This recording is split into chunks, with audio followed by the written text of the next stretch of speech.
السلام علیکم ورحمۃ اللہ وبرکاتہ۔ برادران اسلام، آج میرا جو موضوع ہے وہ انتہائی اہم دور موجودہ کا وہ یہ ہے کہ فلسطینیوں کی نسل کشی۔ غزہ میں فلسطینیوں کی نسل کشی جینوسائیڈ کا سلسلہ جاری ہے۔ ریکارڈ کے مطابق 10,500 شہادتیں واقع ہو چکی ہیں۔ ان میں بچے، بوڑھے، عورتیں اور ہر عمر کے لوگ شامل ہیں۔ 50,000 سے زائد زخمی بتائے جاتے ہیں اور 5 لاکھ سے زیادہ گھر بے گھر ہو چکے ہیں۔ غزہ کا تعمیراتی اسٹرکچر تقریباً تباہ ہو چکا ہے اور کسی کو معلوم نہیں کہ ملبے تلے مزید کتنے افراد شہادت سے سرفراز ہو چکے ہیں۔ قبرستان تنگ پڑ چکے ہیں۔ آدھے ہاسپٹل شدید بمباری کی زد میں آ چکے ہیں۔ خوراک اور ایندھن نایاب ہیں۔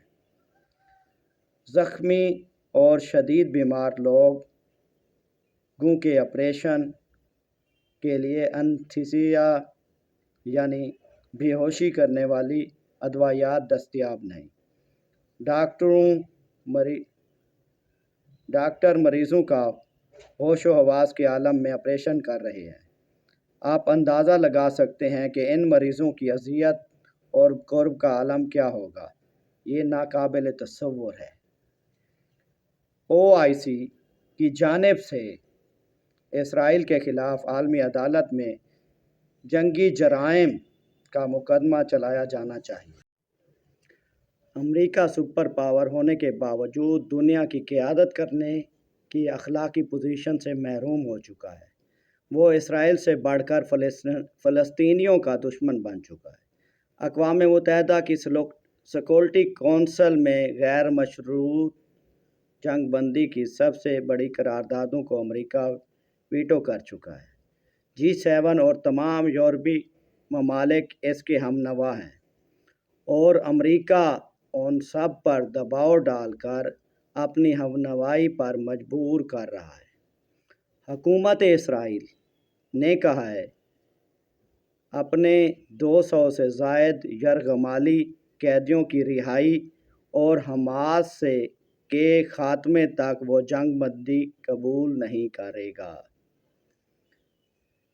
اور آئندہ کے لیے بھی غزہ کا کنٹرول اپنے ہاتھ میں رکھے گا۔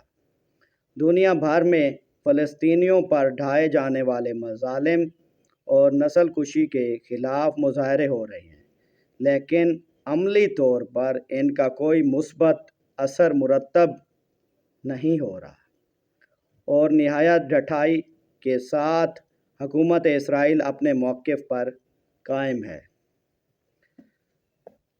امریکی فلسطینیوں کی نسل کشی اور غزہ پر مظالم کو اسرائیل کے حق دفاع سے تعبیر کر رہا ہے۔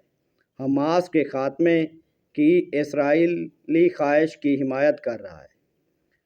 وہ انہیں دہشت گرد قرار دے رہا ہے اور دنیا کے دوسرے ممالک کو بھی اسی پالیسی کی حمایت پر مجبور کرنے کے لیے دباؤ ڈال رہا ہے،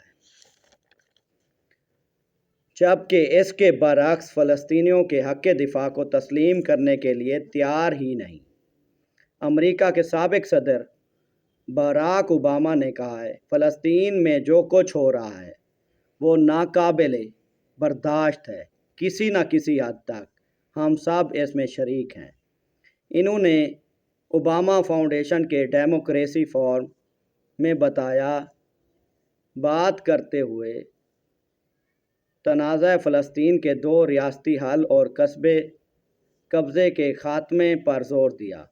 فلسطین میں انسانی حقوق کے گروہوں کا کہنا ہے اسرائیلی بمباری سے غزہ کے اندر 15 لاکھ افراد بے گھر ہو چکے ہیں، جو 1948 عیسوی کی بڑی تباہی کے بعد یہ اب تک بے گھر ہونے والے فلسطینیوں کی سب سے بڑی تعداد ہے۔ آج تک امریکہ یا اقوام متحدہ نے دہشت گردی کے لیے کوئی متفقہ قابل قبول تعریف نہیں کی، لہذا دہشت گردی کا الزام ان کے ہاتھ میں ہتھیار ہے۔ وہ جب چاہتے ہیں اسے اپنے وطن کی آزادی کی جدوجہد کرنے والوں پر تھوپ دیتے ہیں۔ 18ویں صدی عیسوی میں کی آخری چوتھائی میں اہل امریکہ کے آباء و اجداد نے بوسٹن سے برطانوی سامراج کے خلاف مسلح جدوجہد شروع کی تھی اور ان کی آزادی کے لیے جو ہیرو ہیں ان کے مجسمے آج بھی بوسٹن میں نصب ہے۔ امریکہ اسی لیے دہشت گردی کی مسلح اور متفقہ تعریف کرنے پر آمادہ نہیں کہ یہی تعریف ان کے اجداد پر بھی صادق ہوتی ہے۔ تنظیم آزادی فلسطین الفتح کے سربراہ محمود عباس کی قیادت میں فلسطینی اتھارٹی کی پالیسی بھی غزہ کے حوالے سے واضح نہیں ہو رہی۔ وہ صرف علامتی بیانات دے رہے ہیں۔ دی اکانومسٹ میں شرح شدہ آرٹیکل میں کہا گیا ہے، عرب حکمران سفارتی روابط کے وقت اندرون خانہ امریکہ سے کہتے ہیں حماس کو ختم کرو، البتہ اپنے عوام کے سامنے اپنی ساکھ اور وقار کو بچانے کے لیے بظاہر امریکی پالیسی اور حکمت عملی کے خلاف بیانات جاری کرتے ہیں۔ الغرض یہ بھی منافقین اور دوغلا پن ہے، اور منافقین کے بارے میں قرآن کریم میں ارشاد ہے، وہ اپنے منہ سے بات کہتے ہیں جو ان کے دلوں میں نہیں ہے۔ سورہ آل عمران آیات نمبر 167۔ ایسا معلوم ہوتا ہے آمرانہ حکومتوں کو اندیشہ ہے کہ اگر حماس والے فلسطین کی آزادی کی جدوجہد میں کامیاب ہو گئے تو ان ملکوں میں بھی حماس سے متاثرہ ہو کر انقلابی تحریکیں جنم لے سکتی ہیں۔ اسلام کی تعلیمات تو یہ ہے، حضرت عبداللہ بن عمر رضی اللہ تعالیٰ عنہ فرماتے ہیں، رسول نبی کریم صلی اللہ علیہ وآلہ وسلم نے فرمایا، مسلمان کا مسلمان بھائی ہے، وہ اس پر ظلم نہیں کرتا، نہ وہ اسے دشمن کے مقابلے میں بے یار و مددگار چھوڑتا ہے، اور جو اپنے بھائی کی حاجت روائی کرے گا اللہ تعالیٰ اس کی حاجت روائی فرمائے گا، اور جو کسی مسلمان کی تکلیف کو دور کرے گا اللہ تعالیٰ اس کے صلے میں قیامت کے دن اس کی تکالیفوں میں سے کسی تکلیف کو دور فرمائے گا۔ بخاری شریف حدیث نمبر 2442۔ المیہ یہ ہے کہ 57 مسلم ممالک اہل فلسطین کی نصرت سے ہاتھ اٹھائے ہوئے ہیں، صرف زبانی جمع خرچ اور مزاحمتی احتجاجی بیانات پر کیفیت کیے ہوئے ہیں۔ انتہا یہ ہے کہ غزہ کی جنگ کو تقریباً 1 مہینے سے زیادہ کا عرصہ گزرنے کے باوجود نہ اسلامک کانفرنس کی تنظیم OIC کا نہ عرب لیگ کا کوئی سربراہی اجلاس منعقد ہوا، اسی طرح کوئی احتجاجی، سیاسی، سفارتی، تجارتی، اقتصادی اقدامات بھی سامنے نہیں آئے۔ الغرض دینی اور ملی بے ہمتی ہے، دینی اور ملی بے ہمتی کا فقدان ہے۔ برصغیر پاک و ہند پر مسلمانوں کی حکومت کم و بیش 1000 سال رہی، آخر میں مغلوں کی حکمرانی رہی، لیکن اس کا انجام انتہائی عبرتناک تھا۔ غلام قادر روہیلہ برصغیر کی تاریخ میں انتہائی شفاق اور سنگ دل شخص گزرا ہے۔ اس نے مغل شہنشاہ شاہ عالم کی آنکھیں نکلوا ڈالی اور مغل شہنشاہیت کے جبروت و ستوت کی نشانی لال قلعہ کے دیوان خاص میں جہاں کبھی شاہ جہان اور اورنگزیب عالمگیر تخت طالوس پر بیٹھ کر ہندوستان کی تقدیر کے فیصلے کرتے تھے، اس نے مغل شہزادیوں کو رقص کرنے کا حکم دے دیا اور اپنی ننگی تلوار سرہانے رکھ کر سونے کا تاثر دیا۔ اس وقت غلام قادر روہیلہ نے یہ تاریخی جملہ بولا، میرا خیال تھا کہ تیمور کی بیٹیوں میں کچھ عزت و حمیت باقی رہ گئی ہوگی کہ وہ مجھے سوتا دیکھ کر خنجر سے مجھے قتل کرنے کی کوشش کریں گی، لیکن انہوں نے ایسا نہیں کیا۔ اب مغل شہنشاہیت کو مٹنے سے کوئی نہیں بچا سکتا۔ اسی کیفیت کو علامہ اقبال اس شعر میں بیان کرتے ہیں، مگر یہ راز آخر کھل گیا سارے زمانے پر، مگر یہ راز آخر کھل گیا سارے زمانے پر، حمیت نام تھا جس کا گئی تیمور کے گھرانے سے۔ جہاں تک جہاد سے متعلق فتوے کا تعلق ہے، گزارش یہ ہے کہ حکومتیں سمجھتی ہیں ان کا اختیار ہے اور مفتیان کرام کو قومی اور عالمی معاملات پر انفرادی فتوے جاری نہیں کرنے چاہیے، کیونکہ اس سے حکومت کے مسائل پیش آتے ہیں، ورنہ ایسی صورت میں نفیر عام یعنی جہاد کا عام حکم دیا جاتا ہے اور اس کا اطلاق القرب فلا القرب کے اصول پر ہوتا ہے۔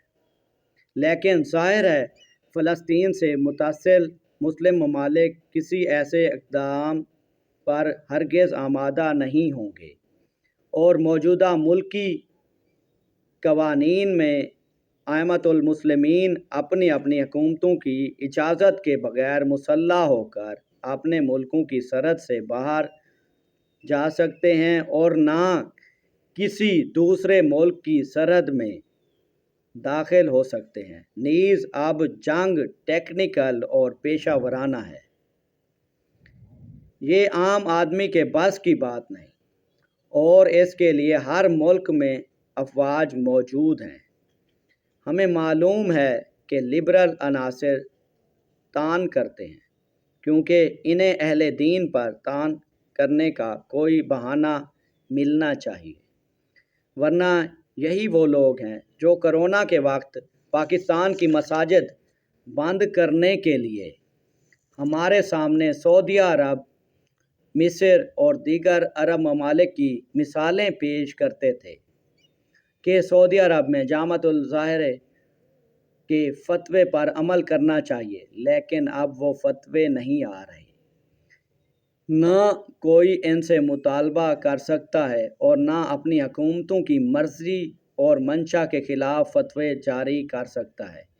اسی لیے ہم کہتے ہیں پاکستان کے وجود کو غنیمت سمجھا جانا چاہیے کہ یہاں حکومت کی ناراضگی کے باوجود کلمہ حق کہنے والے علماء موجود ہیں اور وہ ہر طرح کے نتائج کے لیے تیار ہیں۔ دوسرا مسئلہ غزہ کے متاثرین کی امداد ہے۔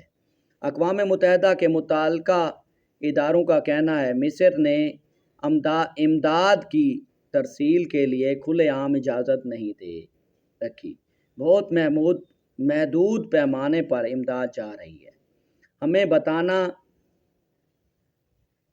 بتایا جا رہا ہے ترکی سے بعض غیر سرکاری رفاہی ادارے امداد کی ترسیل کر رہے ہیں، لیکن ان کا طریقہ کار ہمیں معلوم نہیں کہ آیا اس کا راستہ کون سا طریقہ ہے، وہ متاثرہ علاقوں میں خود پہنچ سکتے ہیں، امداد کی تقسیم کا نظام کیا ہے، انہیں سامان اور اجناس چاہیے یا نقد رقم چاہیے، یہ تفصیلات کم از کم ہمارے علم میں نہیں۔ ظاہر ہے ہر آدمی جنگ کی زد میں نہیں جا سکتا۔ امداد کی ترسیل، اسے محفوظ مقام پر ذخیرہ کرنے اور متاثرین تک پہنچانے کا کوئی محفوظ نیٹ ورک درکار ہوتا ہے۔ اس کی تفصیلات بھی ہمیں دستیاب نہیں۔ امریکہ کے ایوان نمائندگان نے اسرائیل کے لیے 14 ارب 19 کروڑ ڈالر کی امداد کی منظوری دی ہے، لیکن بدقسمتی مسلم حکومتوں کی جانب سے غزہ کے متاثرین کے لیے ایسا کوئی انفرادی یا اجتماعی اقدام ہمارے علم میں نہیں ہے۔ اقوام متحدہ کے ادارے یونائیٹڈ نیشن ہائی کمیشن برائے مہاجرین والے بھی شکایت کر رہے ہیں کہ ان کے تحت بھی امداد کی ترسیل آسانی سے نہیں ہو رہی۔ اس لیے لازم ہے ایسے امداد جمع کرنا، اسٹاک کرنے، ترسیل اور تقسیم کا قابل اعتماد نظام ہونا چاہیے۔ مسلم ممالک کو متحد ہو کر اقوام متحدہ کی سلامتی کونسل سے مطالبہ کرنا چاہیے کہ جنگ فوری غیر مشروط طور پر بند کی جائے اور متاثرین کی امداد، بحالی اور تباہ شدہ تعمیراتی ڈھانچے، ہاسپٹلز، روڈز اور شہری نظام کی تعمیر نو کے لیے اربوں ڈالر کا فنڈ قائم کیا جائے۔ نیز امریکہ دو ریاستی حل کی حمایت کا جو تاثر دے رہا ہے، اس پر فوری عمل کیا جائے تاکہ اس مسئلے کا مستقل حل نکل سکے اور انسانی جانوں، شہری ڈھانچے اور املاک کی تباہی کا سلسلہ ہمیشہ کے لیے رک جائے۔